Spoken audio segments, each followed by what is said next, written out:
Now, I'm not going to sound like Stephen Bartlett, but I know a lot of people coming onto our podcast and who are not subscribing but still enjoying the content. If I have one small ask from you, it's please hit the subscribe button. It'll help us a lot. So you mentioned obviously there in terms of increasing output. How do you think the internet getting swamped by more content because we can mass produce content with AI now, how does that affect consumer behavior on social media and the algorithms, do you think? Yeah, and that's a fair question. I still think it comes down to quality. And just like an employee, the quality of the outputs of your AI have to have really concise explanations on what you believe and what's true about, your methodology. For example, I have a custom GPT that generates, output in my height framework, which is hook, explain, illustrate, teach, which is the framework I use for every short form piece of content that I make.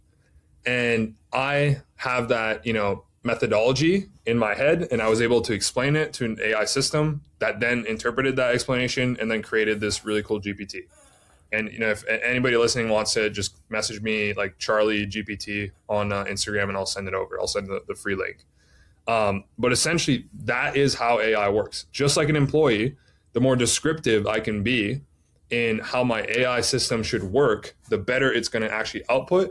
And the beautiful thing is everybody listening to this can 100% make it their own, right? And so the high framework is something I came up with when I was, studying a bunch of these, public speakers and the way that they spoke, right? And so I created this framework to teach my team how to actually, create really viral short form content. And then I took that framework, used it in my short form content, my personal content, and it worked. And then I went ahead and, created a custom GPT so that I could use it. And then I was like, oh, might as well give it to other people for free, right? And so I think when people think about AI, especially in the content space, they're like, oh, we're just going to have a ton of AI slop content. Yes, right? But all that content is not going to perform because nobody's going to fucking watch it. Just like today, we have a ton of content, like slop content, not necessarily AI, but nobody watches it, right? Because it's not quality. And so I definitely think the quality of your prompting, the quality of your programming in your agents or anything that you're doing on the AI side is going to determine the quality of the output. And I think quality is still going to be your defensible factor in the AI world. And I think everybody listening can 100% impact that, as if you can be as descriptive as possible. So if someone's listening to this, they're a coach, a creator, what do you think is the most valuable thing they can be using AI for to build their brand, to get more traffic?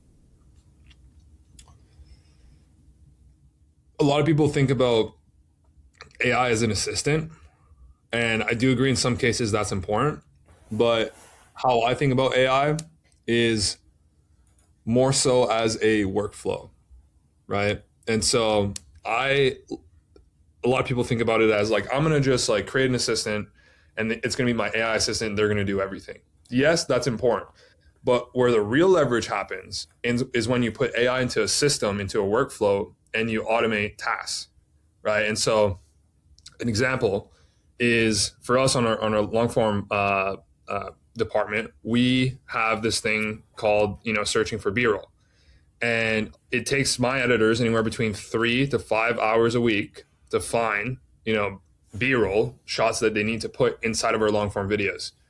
And so we built an AI workflow that essentially queries against our 40 terabytes of B-roll that you can just search like Red Car, Dan Martell, Renee Warren, who's Dan's wife, and it's going to show up inside of our search panel. So then I reduce the time for my editors that they spent on, this task from 3 hours or 5 hours down to like 30 minutes a day. And so I'm unblocking the bottlenecks, right? And I'm looking at AI and how I can implement them inside of workflows, not just have an assistant, because the problem with an assistant is they're sitting there waiting for you to ask them something, right? And that's bad because it's just like another employee. What you want to do is input AI into your systems, into your workflows, so that your humans, your people are then unblocked so they can focus on higher leverage problems, right? And we've already reduced our time to edit a long form video by a lot just by implementing that one simple workflow automation, and we're looking at tons of other ones that we're going to do in the future. Now, if you enjoyed this clip and you're a coach, creator, or a business owner and you want help in terms of how to scale your business using ads, AI, content, marketing, a lot of things we talk about on the show, then hit the link at the top line of our description in the YouTube video. You can book on a call with us and walk through the whole process, audit your business, and show you where there's huge, huge opportunities for you to scale.